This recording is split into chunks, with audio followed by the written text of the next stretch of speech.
Ok les amis, petit test, première fois que je fais une vidéo comme ça, on va préparer notre semaine de trading. Le but c'est qu'on fasse un tour des deux actifs qu'on trade principalement sur le groupe privé, donc l'or et le Bitcoin.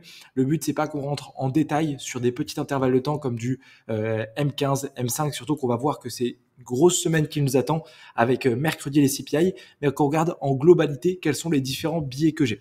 Donc on commence par l'or, l'or qui depuis bientôt 15 jours fait du surplace. Si on se met sur du 1 heure, on est clairement sur un range. Ça, c'était l'ouverture du mardi 26 novembre. Vous avez vu, on est toujours sur ce niveau. Et en fait, on est sur une grosse accumulation. Ce genre d'accumulation, c'est ici qu'en fait, les gros poissons, la smart money, ouvrent leur position. Et c'est plus ou moins normal. Je ne sais pas si vous avez dézoomé, mais lorsqu'on regarde le graphique de l'or, on a complètement explosé sur des grosses intervalles de temps comme du daily, comme du 4 heures. Et forcément, on a besoin de réinjecter des positions, on a besoin de liquidité. Et c'est pour ça qu'on a cette accumulation. Malheureusement, en tant que trader, il n'y a pas grand chose à faire. Moi, j'ai pris, je crois, un trade semaine dernière sur le XAUSD. J'avais une très très belle zone de vente qui était ici 5 étoiles. On est venu la frôler à 2 pips. Bref, pas grand chose à faire. N'empêche, j'ai deux belles zones, notamment celle-ci, celle qui est sur les 93,17. C'est un order block H4 qui est en plus dans un OTE en prenant ce point bas, ce point haut, donc très très belle zone d'achat.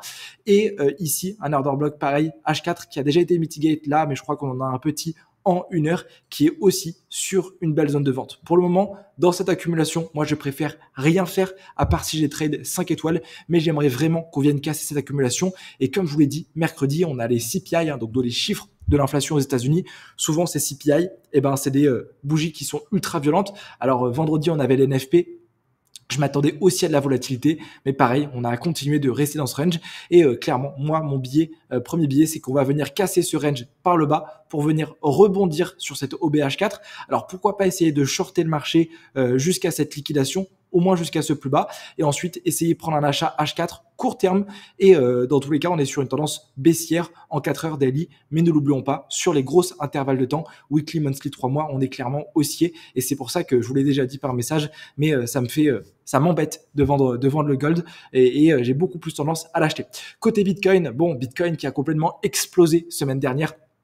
C'est la folie, hein. C'est la folie. On a fait un plus haut historique à 104 000 sur les perpétuales. Je crois qu'on a même poussé plus haut et on a eu forcément une mèche de liquidation. Ça devait arriver et c'est quelque chose qui arrive énormément en bull run. On est venu ici liquider toute cette trendline plus ici ce point bas, ok, venir choper les stops. Je crois qu'il y a eu des millions de liquidations sur cette mèche. Il faut que vous compreniez que ce genre de mèche, ça veut surtout pas dire que le Bitcoin est en train de se retourner. C'est pour ça que moi, notamment, je dis j'ai tenté un achat sur le Bitcoin parce que en fait, ce genre de mèche, ça veut si on suit la théorie d'eau, alors on pourrait se dire ouais, le marché ici vient de choche, etc. Mais ces mèches, c'est juste des liquidations, juste pour venir choper les stops et repartir. Et vous allez voir qu'en bull run, sur les altcoins, surtout sur les altcoins, on peut du jour au lendemain avoir un moins 30% et puis le marché qui repart. Toujours encore une fois, la liquidité.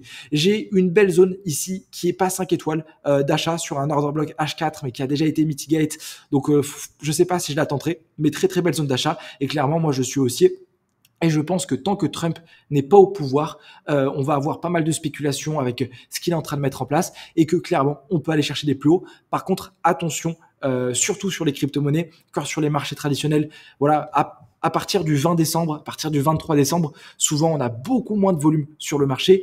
Donc, est-ce que le prix va avoir la force d'aller chercher encore des nouveaux plus hauts? Je pense, moi clairement, je vais aller chercher des achats. Vous le savez, je suis quelqu'un qui trade énormément en tendance. J'aime suivre le flux.